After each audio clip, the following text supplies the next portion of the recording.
1, 2, 3, 4 আজ এই দিনটাকে মনের খাতায় লিখে রাখো, আমায় পড়বে মনে কাছে দূরে যেখানেই থাকো।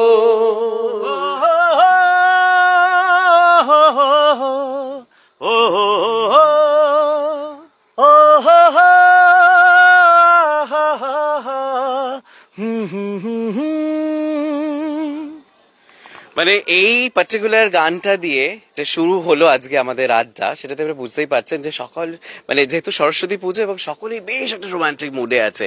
প্রশ্ন আমার একটাই যে কে কোথায় কোথায় ভেসে চলে গেলে এই গানটার সঙ্গে? তো প্রচুর মেমোরিজ। স্যারের কাছে যাই সবার আগে। আজকে আমরা SMPI তে চলে এসেছি, সরস্বতী পুজো চলছে আর ঠিক তার মানে পঞ্চমী কেটে গিয়েছে, বাট ইয়েস রেসটা রয়ে গিয়েছে। আমরা সেই রেসের মধ্যে ধরেই আমরা গুটি গুটি পায়ে এগোচ্ছি। কেমন চলছে?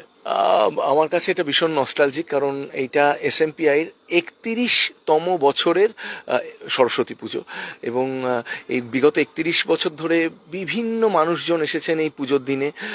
এক্স স্টুডেন্টসরা আসেন, সেলিব্রিটিসরা আসেন এবং সেলিব্রিটিসরা বিভিন্ন ফিল্ড থেকে আসেন এবং সবাই স্বতঃস্ফূর্তভাবে আসেন, কারণ আমাদের এখানে একটা মানে অদ্ভুত ভাইব তৈরি হয়, মানে যেই ভাইবটা আমরা জেনারেলি দুর্গাপুজোর সময় দেখতে পাই মানুষের মধ্যে, সেই ভাইবটা আজকের দিনে তৈরি হয়। সবাই সুন্দর সাজুগুজু করে, আমার পেছনে নিশ্চয়ই দেখতে পাচ্ছ সবাই সুন্দর সাজুগুজু করে স্টুডেন্টসরা এসেছে এবং বাইরে বিশাল ভিড়, গানের পারফরমেন্সেস চলছে, নাচের পারফরমেন্সেস চলছে, আবৃত্তি চলছে এবং আমি বিশ্বাস করি যে বাগদেবীর আরাধনা যদি সত্যি সত্যি প্র্যাকটিক্যালি করতে হয়, তাহলে আমার মনে হয় যেই এডুকেশনটা নিয়ে আমরা কাজ করছি, আমাদের আমাদের প্রফেশনাল কাজ করছি, সেই এডুকেশনটাকে যদি আমরা প্ল্যাটফর্ম একটা দিই, তখন কিন্তু অ্যাকচুয়ালি অরিজিনালি বাগদেবীর আরাধনা হয়। খালি আমি পুজো করলাম, মন্ত্র পড়লাম, তা দিয়ে হবে না। যে এডুকেশনটায় আমি ভাবিত আছি, যেই এডুকেশনটা আমার ব্রত, সেই এডুকেশনটাকে যদি আমি সেই দিন চর্চায় রাখি। আজকে যেমন নাকি রিকের একটা গান রিলিজ আছে এবং মানে গানটাই হচ্ছে ওর কাছে সরস্বতী। আজকে শ্রমিকদা আছেন, শ্রমিকদা অনেক রকম পরিচয় আছে, আমি শুধু বলবো না একজন সিঙ্গার বা একজন মিউজিক ডিরেক্টর, ওনার নিজস্ব পরিচয়, একজন অভিনেতা হিসেবেও একটা পরিচয় আছে। তো সেই জায়গা থেকে দাঁড়িয়ে আজকে আমরা আর কি আমাদের যে কাজগুলো নিয়ে আমরা ব্যস্ত থাকি, সেই কাজগুলোকে কেন্দ্র করি। আর আমাদের সবচেয়ে সিনিয়র যিনি আছেন রাহুল বর্মন, যাকে আমরা একদম ছোটোবেলা থেকে টেলিভিশনের পর্দায় দেখে এসেছি। আর আজকে যখন এসে আমরা টেলিভিশন করি, আমরা একটু আগে সেটাই অফ দ্য ক্যামেরা আলোচনা হচ্ছিল লাইভ শুরু হওয়ার আগে, যে মানে আগের টেলিভিশন আর এখনের টেলিভিশনের মধ্যে তফাৎটা কি। একটু আগে ওরা সিঙ্গারদের মধ্যে আলোচনা হচ্ছিল যে আগের গান গাওয়ার স্টাইল বা আগে কি ধরনের গান তৈরি হতো, এখন কি ধরনের গান তৈরি হচ্ছে, তার রিকল ভ্যালু কি, এইসব নিয়ে আমাদের আলোচনা হচ্ছিল। এবং আমার মনে হয় সরস্বতী পুজোর দিন এই আড্ডা, খাওয়া দাওয়া, জমিয়ে খাওয়া অলরেডি শুরু হয়ে গেছে, লাঞ্চ শুরু হয়ে গেছে আমাদের এখানে এবং আড্ডা, খাওয়া দাওয়া, হই হুল্লোড়, সাজুগুজু করা, এটা নিয়ে হচ্ছে সরস্বতী পুজো। আর রিকের কাছে যাই। রিক, গানটা বেশ রোমান্টিক, তুমি কতটা রোমান্টিক মানুষ? আমি তো খুবই রোমান্টিক মানুষ, প্রচন্ডই রোমান্টিক মানুষ। এত রোমান্টিক মানুষ যে এত পুজোতেই প্রেমে পড়েছিল প্রথম? না, মানে এতই ভালোবাসি যে উল্টো দিকের লোক ছেড়ে চলে যায়, এরকম আর কি রোমান্টিক মানুষ। তো কিন্তু দর্দ হোনা চাহিয়ে না, হ্যাঁ, আর্টিস্ট কে লাইফ মে দর্দ হোনা চাহিয়ে, দর্দটা আছে আর কি। তো very romantic, but at the same time আমার মনে হয় যে আমাদের কাছে সবথেকে বড় রোম্যান্স মিউজিকের থেকে বড় রোম্যান্স আর কিছু নেই।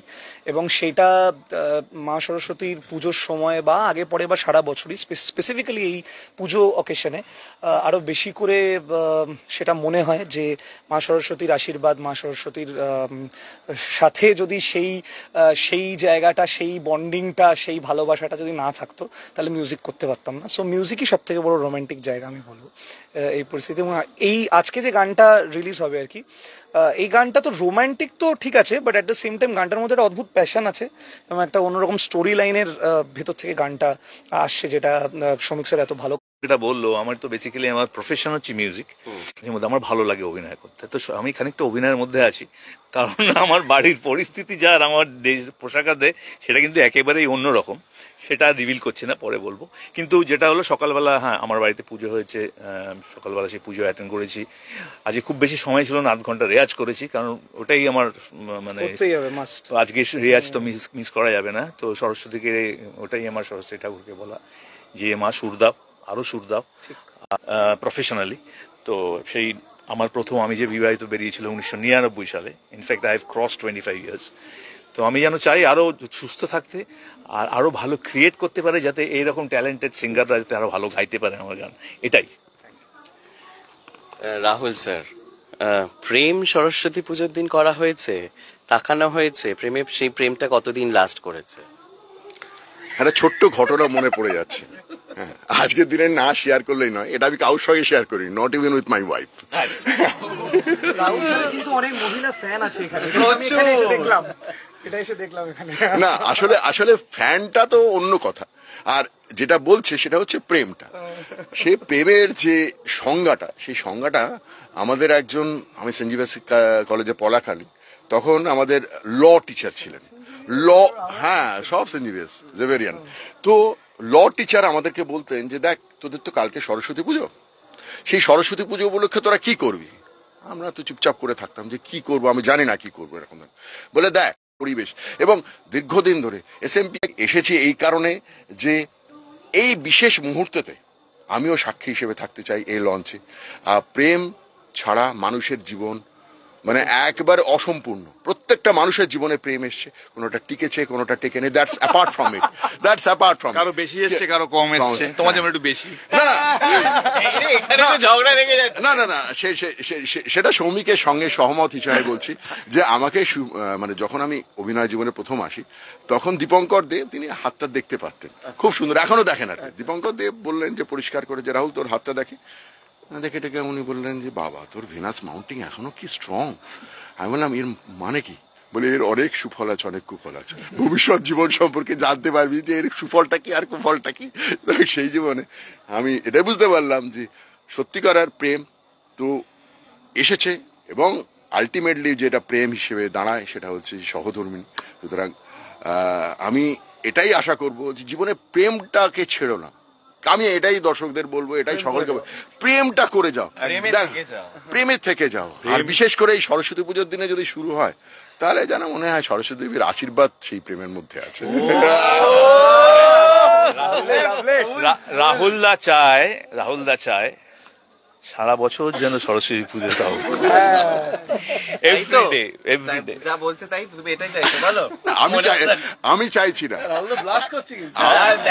না না আমি চাইছি না, চাইছে মানে কি যেটা তোমার নিয়তি নির্দিষ্ট আছে সেটাই আছে, কিন্তু তোমাকে একটু এফর্ট দিতে হবে, না এফর্ট দিলে তো হবে না।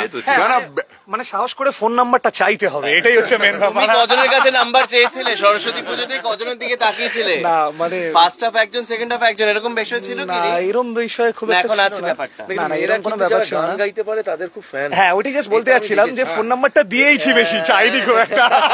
এখানে মহিলা সংখ্যা এখানে খুব কম, কিন্তু হ্যাঁ আচ্ছা আচ্ছা, এদিকে চারজন আমি দেখতে পাচ্ছি।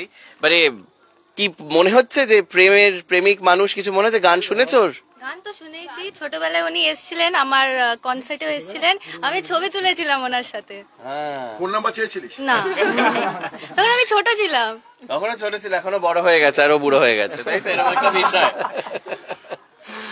স্যার আপনার সরস্বতী পুজোয় প্রেম এবং ভেঙেছে সেই প্রেম?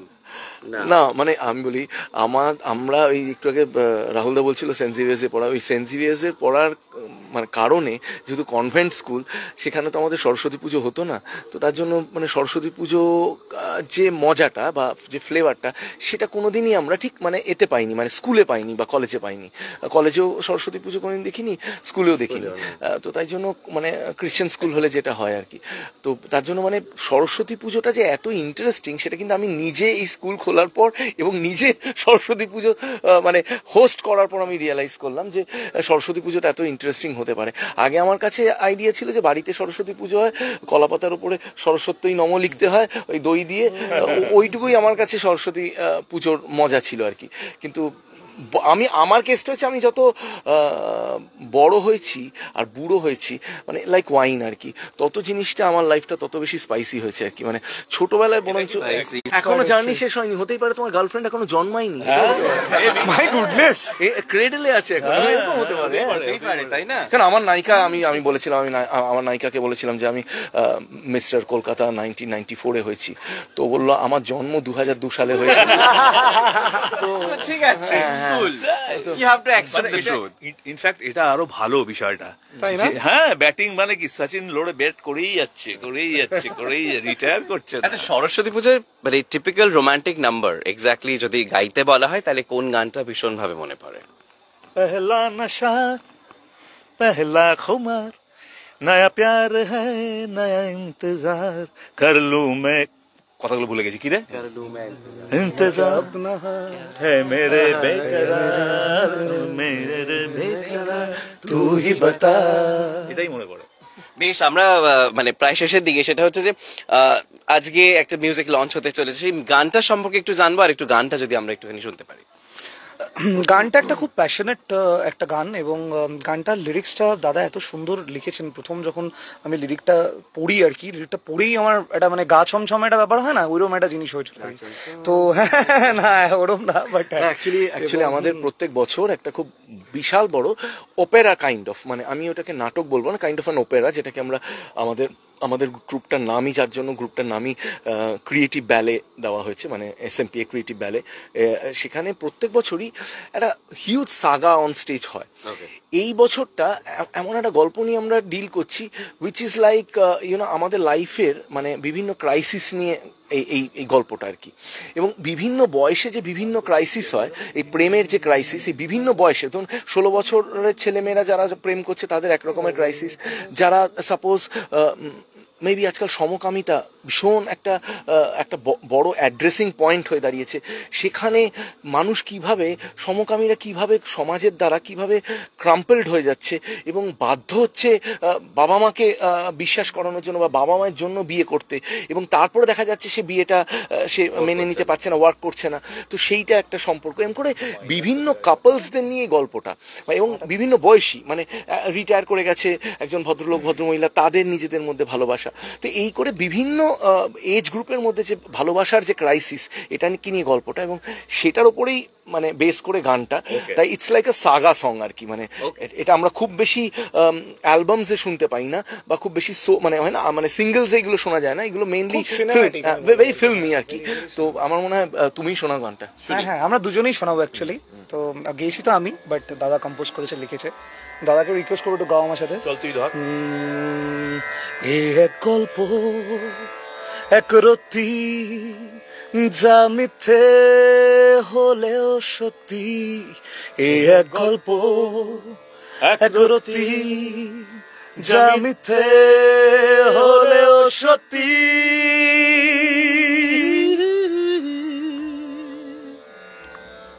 অন্তরা সত্যি গল্প মিথ্যে হলে মিথ্যেগুলো সত্যি হবে কি? মানুষ চেনো মুখোশগুলো সত্যি তুমি চিনতে পারছো কি? চেনা চেনা মুখ তবু যাচ্ছে সরে মেঘের আড়ালে, আর বালিশে আদর মাখা স্বপ্ন জোরে যাচ্ছে অকালে। পালাবো পালাবো ভেবে পালাতে সত্যি পারছো কি? ও মিথ্যেকে আড়াল করে সত্যিকে সামলাতে পারছো কি?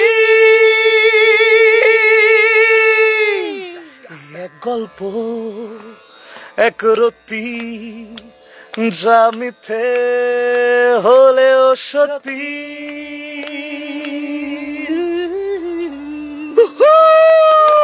লাভলি, আমরা এটার অপেক্ষায় রইলাম। আর একদম শেষে সেটা হচ্ছে যে সরস্বতী পুজোর আমরা একদম এই বছরের মতো আমরা এখানে শেষ করছি, কিন্তু মানে আবার অপেক্ষা করতে একটা বছরের যেতে যেতে একটা সুরে সুরে যদি কোনো কিছু আমরা একটা পারফরমেন্স দিয়ে যদি আজকে আমরা আড্ডা শেষ করি। আমি যে নিজেই মত জানি না তোমার শর্ত, আমি যে নিজেই মত জানি না তোমার শর্ত, যদি বা ঘটে অনর্থ তবু তোমায় চাই, হয়তো তোমারই জন্য হয়েছি প্রেমের বন্য, জানি তুমি অনন্য, আশার হাত বাড়ায়, যদি কখনো একান্তে পেয়েছি তোমায় একান্তে, শুরু থেকে শেষ প্রান্তে ছুটে ছুটে গেছি তাই। সেই প্রেম। সেই প্রেম। আর এই পার্টিকুলার গানটা তো বোধহয় জন্ম জন্মান্তর ধরে মানে সরস্বতী পুজোর অ্যান্থেম হয়ে এসেছে। এটা কেউ কোনোদিন এই গানটাকে সরস্বতী পুজোর মানে সেলিব্রেশনের মুড থেকে কেউ আলাদা করতে পারবে না। সো আজকে এখান থেকেই এইটুকু আপডেট আপনাদের কাছে আমরা তুলে ধরলাম। আর এরকম নানান এন্টারটেইনমেন্টের রেগুলার ডোজ পেতে হলে অবশ্যই চোখ রাখতে হবে দি ওয়ার্ল্ড নিউজে, কারণ খবর এখন এখানে। ক্যামেরার রনের সঙ্গে Arunava, the world news, Kolkata.